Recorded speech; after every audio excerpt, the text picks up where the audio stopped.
Mon meilleur ami d'enfance m'a passé à tabac sous les yeux de ma femme avec qui j'étais marié depuis 23 ans. J'ai disparu pendant 2 ans. Et quand je suis revenu, j'ai découvert qu'il avait volé mon entreprise, falsifié des documents en mon nom, et que ma femme cachait un passé dont je n'avais aucune idée. Le test ADN de ma plus jeune fille a tout changé. Je m'appelle Marc Tavernier. J'ai 52 ans. Et il y a 2 ans, Stéphane Morin et sa bande m'ont laissé en sang dans ma propre allée, alors que ma femme restait là, à regarder avec une expression de satisfaction dérangeante sur le visage. Je suis parti ce soir-là avec une mâchoire fracassée, 3 côtes cassées et une humiliation qui vous marque l'âme au fer rouge. Mais je ne suis pas resté brisé. Je me suis reconstruit pièce par pièce. Et maintenant, je suis de retour. Ma vieille camionnette Renault vrombissait alors que je m'engageais dans la rue des Cerisiers, mes mains agrippant le volant plus fort que nécessaire. Tout semblait plus petit que dans mes souvenirs, les maisons, les platanes, et même les problèmes qui me paraissaient insurmontables autrefois. 2 ans d'absence vous donnent une autre perspective, ou peut-être juste de la distance. Je me suis garé à 3 maisons de ce qui était mon foyer. Le pavillon blanc à 2 étages avait l'air fatigué. La peinture s'écaillait près des gouttières et l'herbe était un peu trop haute. Isabelle n'avait jamais été du genre à jardiner, c'était toujours mon travail, tout comme réparer tout ce qui cassait, payer chaque facture et, apparemment, être aveugle à ce qui se passait sous mon nez. Un vélo d'enfant gisait sur le côté dans l'allée. Chloé, ma plus jeune, devait avoir 5 ans maintenant, et j'en avais manqué 2. Cette pensée m'a serré la poitrine. Thomas avait 23 ans, il était en mission quelque part à l'étranger avec les troupes de marine, pensant probablement que son vieux père était un lâche qui s'était enfui. Et Léa, 14 ans aujourd'hui, l'âge où les filles ont le plus besoin de leur père, et j'étais absent. J'ai tendu la main vers la poignée de la portière, puis je me suis arrêté en voyant du mouvement à travers la fenêtre du salon. Isabelle est passée, le téléphone à l'oreille, riant de quelque chose. Elle avait l'air en forme, mieux qu'elle n'en avait le droit après ce qu'elle avait fait. Ses cheveux étaient plus courts, méchés, elle portait de nouveaux vêtements. Je me demandais qui payait pour tout ça, car je savais bien que le compte joint que j'alimentais depuis des années était presque vide quand je suis parti. Mon téléphone a vibré, un message de mon avocat, rappelez-vous, aujourd'hui, contentez-vous d'observer. N'engagez pas le dialogue. Nous avons besoin de preuves, pas d'une confrontation. C'était facile à dire pour lui, ce n'était pas lui qui avait été trahi par sa femme et son meilleur ami. Oui, mon meilleur ami. Stéphane et moi nous connaissions depuis l'école primaire, nous avions joué au foot ensemble, nous étions les témoins de mariage l'un de l'autre. Il savait tout de moi, chaque faiblesse, chaque point sensible. Et il s'était servi de cette connaissance comme d'une arme, montant ma femme contre moi, mensonge après mensonge. La porte d'entrée s'est ouverte et Chloé est sortie en courant, avec ses couettes blondes et ses baskets roses, poursuivant le chat du voisin. Elle avait tellement grandi que j'ai senti quelque chose se briser dans ma poitrine, quelque chose qui n'avait rien à voir avec les côtes fracturées par les copains de Stéphane. Derrière elle, Isabelle est apparue sur le perron, les bras croisés. Elle semblait fatiguée malgré sa nouvelle coiffure. Tant mieux. Elle devrait être fatiguée de mentir, de faire semblant, et de jouer avec ma vie. Je ne suis pas descendu de la camionnette, pas encore. J'ai juste regardé ma petite fille jouer, mémorisant chaque rire, chaque mouvement. C'était pour ça que j'étais revenu. Pas pour la vengeance, même si elle serait douce. Pas même pour Isabelle, malgré nos 23 ans d'histoire commune. Je suis revenu pour mes enfants, pour la vérité, et peut-être pour montrer à tout le monde dans cette ville que Marc Tavernier n'était pas l'homme brisé qui s'était enfui il y a 2 ans. L'homme qui revenait était quelqu'un de totalement différent. J'ai attendu qu'Isabelle et Chloé partent en voiture avant de démarrer. Inutile de rendre les choses plus difficiles qu'elles ne l'étaient déjà. Aujourd'hui, il ne s'agissait pas de confrontation, mais de tâter le terrain, de comprendre qui savait quoi et, surtout, de renouer avec les contacts professionnels que j'avais laissés derrière moi. 20 minutes plus tard, je m'arrêtais devant le domaine de Gérard Lefebvre, dans les quartiers chics du nord de la ville. L'homme avait plus d'argent que de raison, collectionnait les voitures de collection comme d'autres les timbres, et payait généreusement pour un travail de mécanique de précision. Avant que tout ne bascule, j'étais son expert attitré pour la restauration de moteurs. Maintenant, j'allais découvrir si cette relation avait survécu à mon absence. Le portail était ouvert, j'ai donc conduit directement jusqu'au garage principal, un bâtiment plus grand que la plupart des maisons. Gérard se tenait dehors dans sa tenue habituelle, pantalon de toile, polo et un cigare qui coûtait probablement plus cher que mes courses de la semaine. Il a levé les yeux alors que je sortais du véhicule, et son visage est passé par 5 expressions différentes avant de s'arrêter sur un mélange de surprise et d'amusement. « Marc Tavernier », dit-il en retirant le cigare de sa bouche. « J'ai entendu dire que tu étais mort. » « J'ai entendu cette rumeur moi aussi. » Il s'est avéré qu'elle était exagérée. Il a ri, un rire profond qui faisait trembler son ventre imposant. « Je parie. Viens là, vieux têtu. » Il m'a serré dans ses bras, une étreinte qui sentait le tabac de luxe et la vieille fortune. Gérard ne s'était jamais soucié des ragots de clocher, c'est sans doute pour ça qu'on s'était toujours bien entendu. « Alors, dit-il en reculant pour m'examiner. De retour pour de bon ou juste de passage ? Ça dépend du jour où vous me posez la question. C'est juste. Il a fait un geste vers le garage. Eh bien, puisque tu es là, ça t'ennuierait de jeter un œil à la 68 que j'ai récupérée le mois dernier ? Le gars qui a travaillé dessus dit que le moteur est foutu, mais je pense qu'il raconte n'importe quoi. Je l'ai suivi à l'intérieur où une magnifique berline bleue attendait, le capot ouvert. Un simple regard sur le bloc moteur m'a suffi. Votre gars est un idiot, ai-je dit en passant ma main sur le métal. Cette beauté a juste besoin d'un nouveau système d'injection et d'un bon décalaminage. Le moteur est solide comme un roc. Gérard a souri. C'est bien ce que je pensais. Alors, tu reprends du service ? Peut-être. Ça dépend des conditions.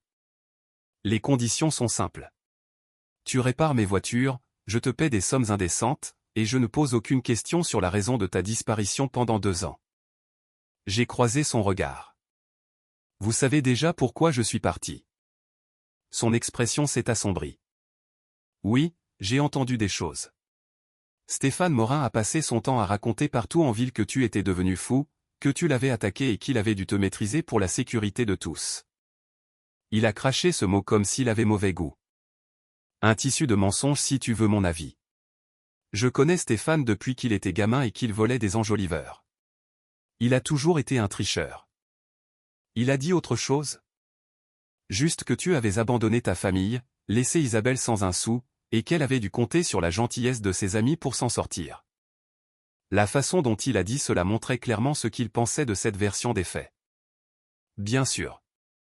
J'ai aussi entendu dire que Stéphane roule dans une camionnette toute neuve et que ton équipement de garage est mystérieusement apparu dans ses locaux. Ma mâchoire s'est contractée. Ah bon ? Et j'ai entendu dire qu'Isabelle est devenue très intime avec lui, même si elle prétend devant tout le monde qu'ils ne sont que des amis. Il a mimé les guillemets. Maintenant, Marc, je ne suis pas du genre à colporter les rumeurs, mais tu devrais savoir ce que les gens disent. Quoi d'autre ? Gérard a hésité, mâchonnant son cigare. Ils disent que peut-être la petite Chloé n'est pas de toi. Que le timing est suspect et qu'elle a les yeux de Stéphane. Les mots m'ont frappé comme un coup de poing, mais je suis resté impassible. J'avais eu la même pensée, allongé dans des motels miteux durant ces 2 ans. Chloé aurait été conçue pile au moment où l'amitié entre Isabelle et Stéphane s'était intensifiée. Je vais faire un test ADN, ai-je dit calmement. Bien. Tu mérites de savoir. Il m'a frappé l'épaule. Écoute, tu veux ce job ou pas ? Parce que j'ai 4 autres véhicules qui attendent, et je préfère te donner mon argent à toi plutôt qu'à ce guignol qui me surfacture. Je prends le job, mais je dois d'abord m'installer. Je n'ai pas accès à mon ancien matériel. Utilise mon garage. J'ai plus d'outils que je ne peux en utiliser. On s'arrangera sur les détails. J'ai hoché la tête, reconnaissant pour cette main tendue. Merci, Gérard. Ne me remercie pas, fais-moi juste une faveur. Laquelle ? Quoi que tu prépares contre Stéphane Morin, assure-toi que je sois au premier rang pour voir ça. Après 3 jours de travail au garage de Gérard, j'ai décidé qu'il était temps d'affronter le dragon. Monique, la mère d'Isabelle, n'avait jamais été ma plus grande fan, mais elle restait polie avant que tout ne s'effondre. Maintenant, j'avais besoin de savoir où elle en était, et surtout, ce qu'elle savait. Sa maison sur la rue des Ormes était une villa de plain-pied impeccable, avec des parterres de fleurs qu'elle entretenait depuis 40 ans. Je me suis garé et j'ai remarqué une Peugeot 508 toute neuve dans l'allée. L'ancienne petite citadine de Monique avait disparu. Intéressant. J'ai frappé 3 fois. À travers la vitre, j'ai vu Monique m'épier, son visage pâlissant en me reconnaissant. Un instant, j'ai cru qu'elle n'ouvrirait pas. Puis la porte s'est entr'ouverte, la chaîne de sécurité toujours en place. Marc. Sa voix était froide comme un matin de janvier. Qu'est-ce que tu veux? Discuter. 5 minutes, Monique. C'est tout ce que je demande. Je ne pense pas que ce soit une bonne idée, Isabelle a dit, je me fiche de ce qu'Isabelle a dit. Je veux savoir ce qui s'est vraiment passé et je pense que vous en savez plus que vous ne voulez l'admettre. Sa mâchoire s'est serrée. Nous nous sommes dévisagés un long moment avant qu'elle ne soupire et referme la porte pour retirer la chaîne. Elle l'a ouverte complètement. 5 minutes. Et si tu élèves la voix, tu pars. Je l'ai suivi dans le salon. Tout semblait identique, le même canapé à fleurs, les mêmes photos de famille sur la cheminée, sauf qu'il y en avait de nouvelles.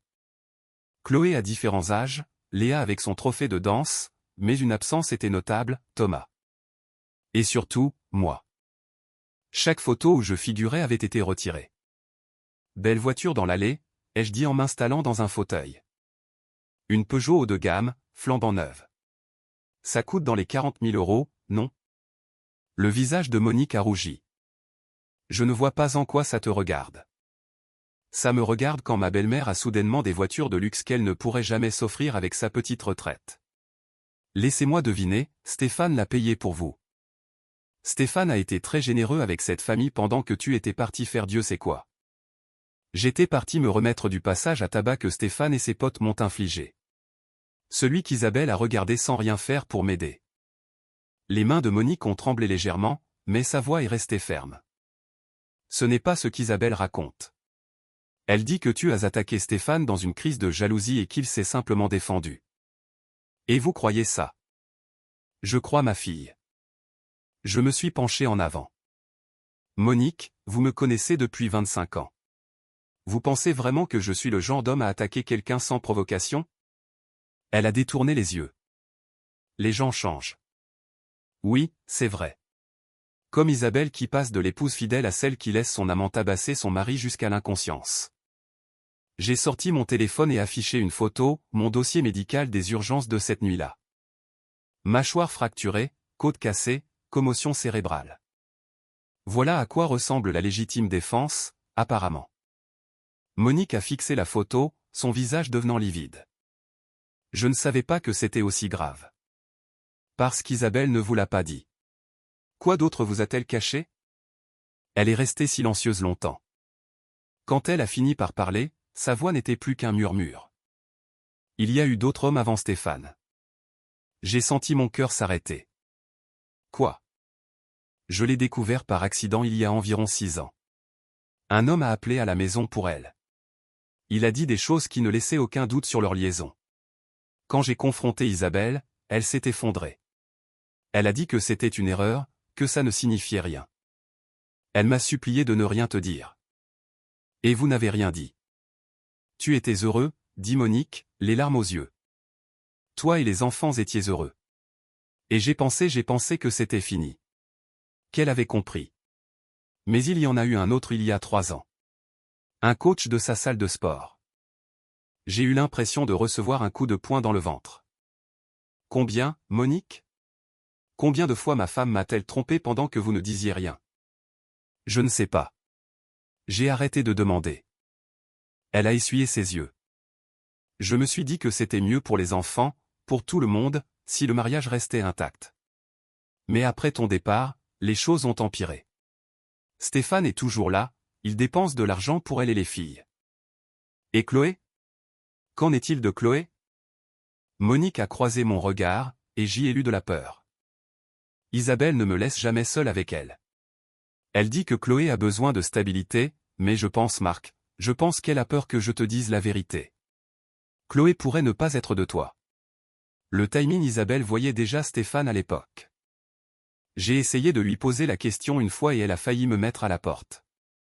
Je me suis levé, les mains tremblantes de rage.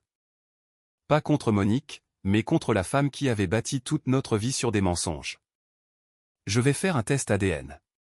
J'en ai déjà parlé à mon avocat. Stéphane n'aimera pas ça. Stéphane peut aller au diable. C'est ma fille. Si elle est ma fille, j'ai le droit de savoir. Monique a hoché la tête lentement. Pour ce que ça vaut, Marc, je suis désolé. J'aurais dû te le dire il y a des années. J'avais juste peur. Peur de quoi? D'Isabelle. De ce qu'elle ferait si je la trahissais. Elle m'a regardé avec des yeux tristes et fatigués. Ma fille n'est pas celle que je croyais. Et je ne sais pas si elle l'a jamais été. Obtenir un test ADN sans la coopération d'Isabelle n'était pas facile, mais ce n'était pas impossible. Mon avocat, Maître Dumont, a exposé les options dans son bureau du centre-ville. On peut demander une expertise judiciaire en paternité, dit Dumont en faisant glisser un document sur son bureau en acajou. C'était un homme de 63 ans aux cheveux argentés, réputé impitoyable. Étant donné que vous êtes sur l'acte de naissance et que vous payez la pension alimentaire, attendez, quelle pension alimentaire? Je n'ai pas versé un centime. Les sourcils de Dumont se sont levés. Selon les registres, vous versez 1 500 € par mois depuis votre départ. Des virements automatiques réguliers depuis un compte à votre nom. J'ai senti mon sang se glacer. J'ai fermé tous mes comptes en partant. Montrez-moi. Il a tourné son écran vers moi. Il y avait un compte à la banque locale, ouvert 3 mois après mon départ avec mon nom et mon numéro de sécurité sociale.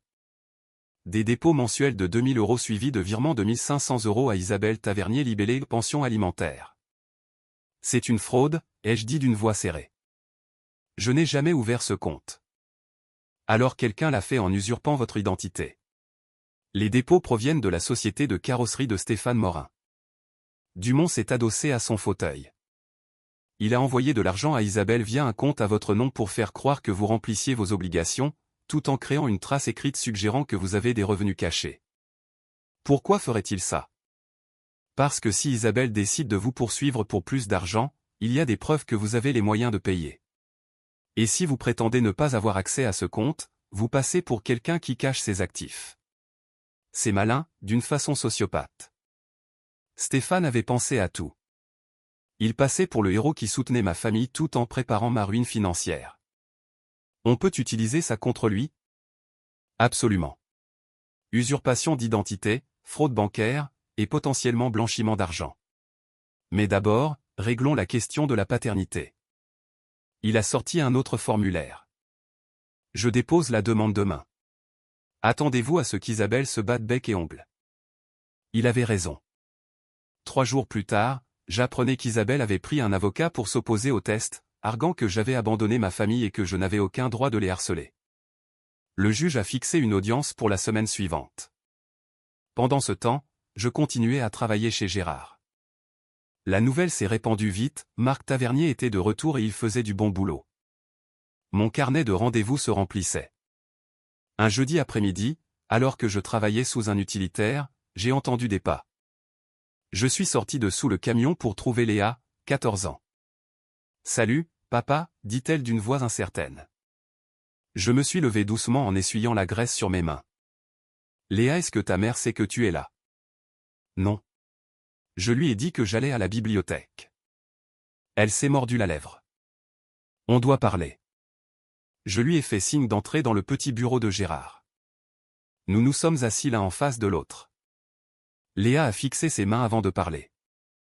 Maman ment sur beaucoup de choses, dit-elle doucement. Et je pense que tu mérites de savoir la vérité. Elle a sorti son téléphone, ses mains tremblant légèrement. J'aurais dû te le dire il y a 2 ans. Mais maman a dit que si je parlais, tu ne reviendrais jamais. Elle a dit que tu étais parti parce que tu ne nous aimais plus. Ce n'est pas vrai, ma puce. Je suis parti parce que Stéphane et ses amis m'ont envoyé à l'hôpital. Je le sais maintenant. Elle a déverrouillé son téléphone et lancé une vidéo. Stéphane ne sait pas que j'ai enregistré ça. C'était le soir de ton départ. Ma main tremblait en prenant l'appareil. La vidéo était sombre, filmée depuis une fenêtre à l'étage, mais le son était clair. La voix de Stéphane, ivre et vantard, il ne reviendra pas. Personne ne se remet d'un tabassage pareil pour revenir montrer sa tronche. Et puis la voix d'Isabelle, froide et calculatrice, tant mieux. On va enfin pouvoir être ensemble sans qu'il nous gêne. J'ai eu l'impression de recevoir une balle. Voir et entendre la preuve qu'Isabelle voulait mon départ était pire que les coups eux-mêmes. Il y a autre chose, dit Léa en passant à une autre vidéo. Celle-ci était filmée à l'intérieur de la maison, environ 6 mois plus tard. Isabelle pleurait, il veut un test ADN pour Chloé. Qu'est-ce que je dois faire? La réponse de Stéphane était glaciale, tu dis à ton avocat qu'il a abandonné sa famille. Tu fais de lui le méchant. Et s'il insiste, on s'assurera qu'il ne revoit jamais aucun des enfants. J'ai regardé Léa. Pourquoi tu me montres ça maintenant? Parce que j'en ai marre des mensonges. Et parce que Stéphane elle a dégluti difficilement. Il a changé ces derniers temps. Il est plus méchant. Il crie sur maman quand il croit qu'on n'entend pas. Et la semaine dernière, je l'ai entendu dire au téléphone que Chloé avait intérêt à valoir toute cette peine. Mon sang n'a fait qu'un tour. Qu'est-ce que ça veut dire? Je pense qu'il sait qu'elle n'est peut-être pas de lui non plus. Et si c'est le cas, il s'est servi de maman pour rien. J'ai pris Léa dans mes bras. Tu as bien fait de me dire ça. Je te promets que je vais régler ça. Et pour Chloé? Papa, si elle n'est pas de toi. J'ai pensé à ma petite fille, à ses couettes et son sourire. Alors elle reste la petite fille qui a besoin de protection. La biologie ne change rien à ça. Léa a essuyé ses yeux. Maman a changé aussi. Elle est tombée malade il y a 8 mois. Elle ne veut pas nous dire ce que c'est, mais j'ai vu les boîtes de médicaments. Pour le cancer. C'était la 2e fois que j'entendais parler de sa maladie. C'est grave? Je ne sais pas. Elle le cache bien, mais Stéphane s'en sert contre elle. Je l'ai entendu lui dire, qui d'autre va s'occuper de toi? Tu as besoin de moi. La voix de Léa s'est durcie. Il ne l'aide pas par amour. Il la garde sous sa coupe. J'ai senti une rage immense monter en moi, mais je l'ai réprimée. Léa avait besoin que je sois intelligent, pas violent. J'ai besoin que tu m'envoies ces vidéos. C'est déjà fait. Je les ai envoyées sur ton mail avant de venir. Elle s'est levée. Je dois y aller. Si elle apprend que j'étais ici, elle va craquer. Léa, attends. Je lui ai pris la main. Je sais que je suis parti. Je sais que ça t'a blessé. Mais je suis revenu pour vous protéger. Je n'ai jamais cessé d'être ton père. Des larmes ont coulé sur ses joues. Tu m'as manqué, papa. Tous les jours. Toi aussi, ma chérie. Et je ne repartirai plus jamais. Après son départ, je suis resté longtemps assis dans le bureau. Isabelle et Stéphane avaient comploté pour me chasser, voler ma vie et empoisonner l'esprit de mes enfants. Mais Léa m'avait donné une arme. La question était, comment l'utiliser sans détruire ma fille? Car si on allait au tribunal, elle devrait témoigner contre sa propre mère. Mais peut-être que la famille était déjà brisée au-delà de toute réparation. J'ai attendu le mardi soir, sachant que Stéphane serait tôt au Café des Sports, son quartier général où il se pavanait avec ses copains. Gérard m'avait dit que Stéphane racontait à qui voulait l'entendre comment il avait réglé le problème tavernier. Il était temps de lui montrer son erreur. L'ambiance du bar n'avait pas changé, l'odeur de tabac froid et de bière pression. Je suis entré à 20h30 et le silence s'est fait. Stéphane était à sa table habituelle au fond. En me voyant, son visage est passé du choc à la colère, puis à un sourire forcé. « Tiens, tiens » cria-t-il pour que tout le monde entende. Regardez qui a enfin retrouvé ses couilles. Marc Tavernier. Mesdames et messieurs, l'homme qui a fui comme un lâche en abandonnant ses gosses. J'ai marché droit vers lui. On doit parler dehors. Je ne crois pas, non. Tout ce que tu as à me dire, tu peux le dire ici. Très bien. J'ai sorti mon téléphone et je l'ai connecté à l'enceinte Bluetooth du bar. Le patron me devait une faveur et avait accepté de me laisser faire. Parlons de la façon dont Isabelle et toi avez prévu de vous débarrasser de moi. J'ai lancé l'enregistrement. La voix de Stéphane a résonné dans tout le bar, personne ne se remet d'un tabassage pareil, suivi de la voix d'Isabelle disant qu'elle voulait être débarrassée de moi. Le visage de Stéphane s'est vidé de son sang. Autour de nous, les gens sortaient leur téléphone pour filmer. Dans une petite ville comme la nôtre, cette vidéo ferait le tour des réseaux sociaux avant le matin. C'est un montage, hurla Stéphane en se levant. Est-ce que les relevés bancaires du compte que tu as ouvert à mon nom sont aussi un montage? Et les factures du matériel que tu m'as volé. Je me suis tourné vers les clients du bar. Stéphane Morin m'a volé, a menti sur mon compte, et il se sert d'Isabelle depuis le début. Stéphane a bondi sur moi, fou de rage. Mes 2 ans de douleur m'avaient rendu plus fort. J'ai esquivé son coup et je lui ai envoyé un direct au plexus qu'il a plié en 2. Ses potes ont voulu intervenir, mais Gérard était arrivé avec 3 de ses gars. Ça se passe entre Stéphane et moi, ai-je dit clairement. Je me suis penché vers lui. Cet enregistrement est déjà chez mon avocat et à la police. Tu es fini. Je suis sorti du bar, le laissant là sous les yeux de tous ceux qui avaient cru à ses mensonges. Parfois, la meilleure vengeance est simplement la vérité. Les résultats ADN sont tombés un jeudi. Elle est de vous, Marc, à 10 mètres du mont. Chloé est biologiquement votre fille. Certitude à 99,9%. Je me suis assis sur le sol du garage, le souffle coupé. Soulagement, joie, et une colère sourde contre Isabelle qui m'avait fait douter d'elle. Il y a plus, a continué Dumont. L'audit financier montre qu'Isabelle cachait d'autres comptes. Et j'ai trouvé des relevés de cartes de crédit d'il y a 6 ans des chambres d'hôtel et des restaurants au nom d'un certain Bruno Hode. Mon esprit s'est brouillé. Un ancien collègue de la banque où Isabelle travaillait. Marié, 3 enfants. Ils ont eu une liaison de 6 mois. Elle payait tout avec une carte de secours que vous lui aviez laissée. Et il y en a un autre, dit Dumont. Il y a 3 ans, un coach sportif nommé Richard. Même schéma. Je n'avais rien vu. J'étais trop occupé à travailler pour leur offrir une belle vie. Monique savait. Elle avait gardé le secret pour préserver l'illusion. On fait quoi maintenant? On utilise tout ça au tribunal. On demande la garde exclusive de Chloé avec des visites supervisées. Pour Léa et Thomas, ils sont assez grands pour choisir. J'ai demandé à Dumont de lancer la procédure de divorce immédiatement. Le soir même, j'ai appelé Léa pour lui dire que Chloé était bien ma fille. Elle a pleuré de soulagement. Elle m'a aussi appris que Thomas rentrait plus tôt que prévu de sa mission à l'étranger à cause d'une blessure légère. Mon fils, qui me prenait pour un lâche, allait revenir. Thomas est arrivé un mardi. Grand, athlétique, le regard dur des militaires. Papa, dit-il simplement en entrant dans le garage. Thomas. Nous sommes restés là, le poids de 2 ans de silence entre nous. Il a sorti son téléphone et m'a montré la vidéo du bar. C'est vrai? C'est vrai. Léa a tout filmé. Je lui ai expliqué pourquoi j'étais parti, pour ne pas finir en prison ou au cimetière, et pour revenir avec des preuves. Thomas a posé son téléphone sur l'établi. Maman nous a dit que tu avais fait une dépression nerveuse, que tu étais devenu violent. Elle pleurait. On l'a cru. Il a fait une pause. Mais quand je suis revenu en permission il y a 6 mois, quelque chose clochait. Stéphane était toujours là, comme s'il était chez lui. Et j'ai trouvé ce téléphone dans un tiroir, il m'a montré un vieux portable. Des messages entre Isabelle et Stéphane datant d'il y a 4 ans. Des messages explicites. Des plans pour m'écarter. Elle avait un téléphone caché, dit Thomas.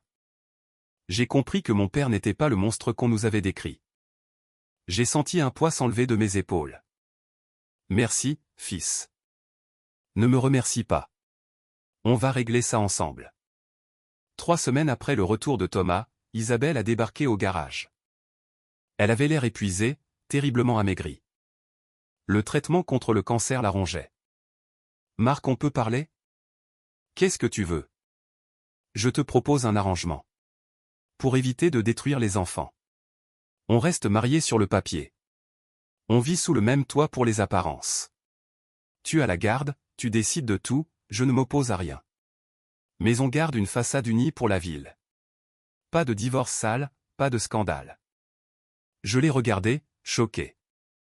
Tu veux un mariage blanc? Je veux la paix, Marc. Je suis fatigué. Stéphane est parti quand il a vu que ça tournait mal pour lui. Il m'a laissé tomber dès que j'ai eu besoin de lui. Quelle surprise, ai-je dit avec sarcasme. Je sais que tu ne m'aimeras plus jamais. Mais fais-le pour Léa et Chloé. Monique m'a dit que tu savais pour ma maladie j'ai besoin de stabilité. Non, ai-je répondu fermement. Je ne vivrai pas dans le mensonge, Isabelle. Tu as fait tes choix. Maintenant, tu assumes. Je demande le divorce et la garde. Je vais prouver chaque fraude, chaque mensonge. Tu vas me détruire alors que je suis malade. Je ne te détruis pas. Tu t'es détruite toute seule. Tu n'as pas peur d'être seule, Isabelle, tu as peur d'affronter qui tu es vraiment. Elle est repartie en pleurant. Thomas, qui avait tout entendu, est sorti du bureau. Tu as bien fait, papa. Prendre la voie facile n'est jamais la bonne solution. 4 mois plus tard, au palais de justice, la juge a rendu son verdict. Compte tenu des preuves de fraude, des infidélités répétées et des témoignages, j'ai obtenu la garde exclusive de Chloé. Isabelle a obtenu un droit de visite supervisé. Elle a été condamnée à me rembourser les 75 000 € détournés. J'ai récupéré la maison et tous mes actifs professionnels. Ce n'était pas une victoire joyeuse, mais c'était la fin d'un cauchemar. En sortant du tribunal, Léa et Chloé m'attendaient. Ma petite dernière s'est jetée dans mes bras. On rentre à la maison, papa? Oui, ma puce. On rentre?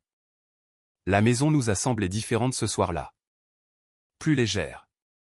Thomas avait préparé le dîner. Nous avons ri pour la première fois depuis longtemps. Quelques semaines plus tard, j'ai racheté officiellement le garage de Gérard qui partait à la retraite. Mécanique Tavernier était écrit en grandes lettres sur la devanture. Un soir, alors que je travaillais tard, une femme est entrée dans le bureau. Une amie de Thomas, une infirmière nommée Vanessa, accompagnée d'une amie à elle, Rebecca. Rebecca avait un problème de moteur sur sa voiture, mais en discutant avec elle, j'ai vu dans ses yeux une honnêteté que je n'avais pas croisée depuis des décennies. C'est juste une courroie détendue, ai-je dit avec un sourire. Je vous fais ça pour le prix de la pièce, bienvenue en ville. C'est très généreux. Je peux au moins vous payer un café en attendant. J'ai hésité une seconde, mes vieilles blessures me rendant prudent. Puis j'ai regardé son visage ouvert et j'ai décidé qu'il était temps de se donner une chance. Un café, ça me va très bien. Et c'est ainsi qu'un nouveau chapitre a commencé. Le passé était derrière moi. Stéphane était loin, Isabelle gérait sa vie et sa maladie de son côté, et mes enfants étaient enfin en sécurité. J'étais Marc Tavernier, et j'avais enfin retrouvé ma place.